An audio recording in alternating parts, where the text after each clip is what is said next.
Good day everyone, and this is an amazing video from my chess live stream, and I thought it would be wise to share it with you, you know. And it's actually a silent live stream, so I had to mute my mic. So this game, my opponent opened with e4. I fought back with e5, fighting for the center, and we both developed our knight. And I went for this, tricky bishop move. If he took back and feels that he has captured a pawn, I will just threaten a checkmate and win back my pawn. But that didn't happen. He castled, and I prevented his bishop from pinning my knight to my queen. That is actually a prophylactic move, and he took some space, threatening to trap my bishop. So I chased away his bishop with tempo and offered for a trade. I offered for a trade because of a couple of reasons. First of all, it will give my bishop the open file. It will give my rook, because it will give my rook the open file, and he didn't. So I captured his pawn back and won the pawn in the center. Note, I'm a pawn up, and I thought of going back, but then he will just simply attack my knight's nest, and he'll be getting a lot of tempos while attacking my pieces. So I thought of sacrificing my knight. Not really a sacrifice, an exchange. You can call it an imbalance. And the moment he took, I had to capture back with my bishop, and he took. And I saw that his knight is pinned to his king, so thinking of that, moving my queen will be better. Next, if he ignores the threat, I'll just win the knight. So he saw it and moved it back, and I decided to just develop. The engine actually said pushing was better at this moment, but I wanted to push twice in a row, but that didn't work because he now blocked that square with his bishop.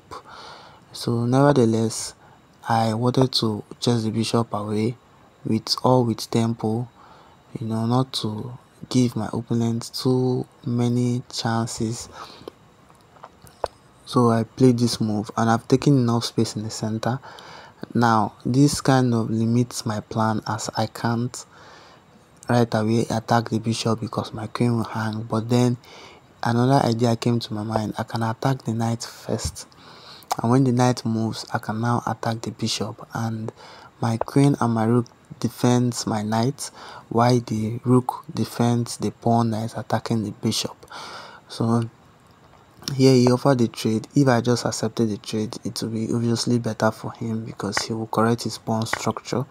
So I declined that, and yeah, he just had to give up his bishop, because if he moved his bishop anywhere, I would have still pushed the pawn a step further.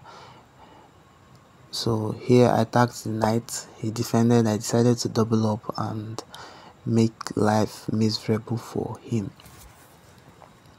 But then while I was trying to double up, I was thinking of certain moves, whether it will actually be beneficial for me. I was actually thinking of moving my rook, a kind of sacrifice, but then on a second thought, I declined. Yes, I actually declined.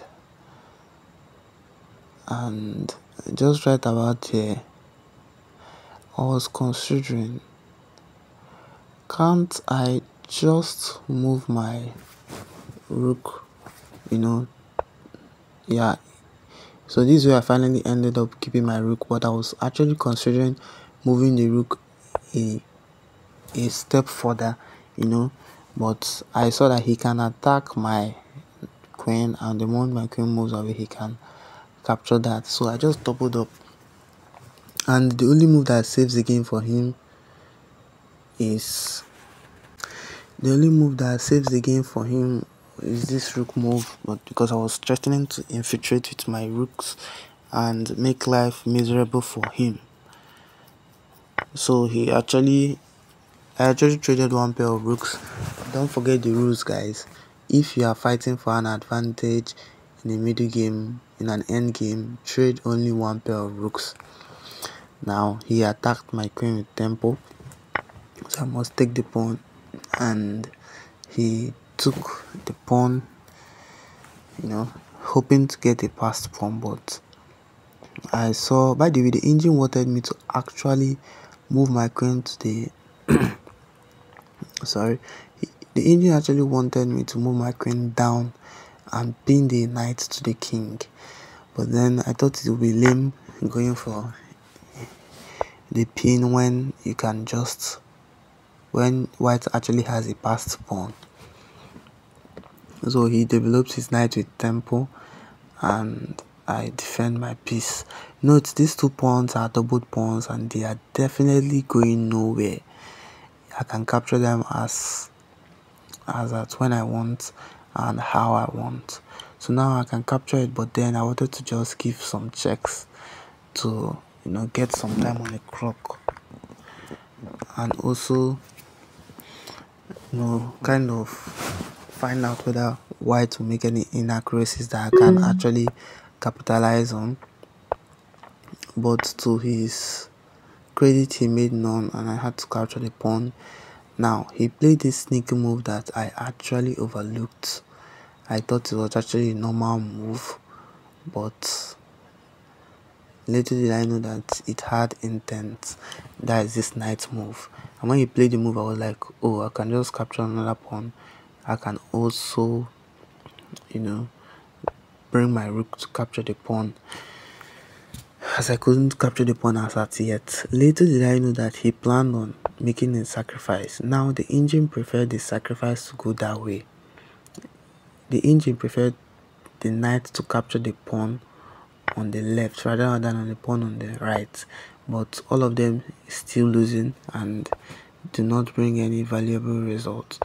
So he actually gave me some series of checks, and I was low on time, so I was trying my best not to flag and the rest, and I was also trying my best not to repeat moves.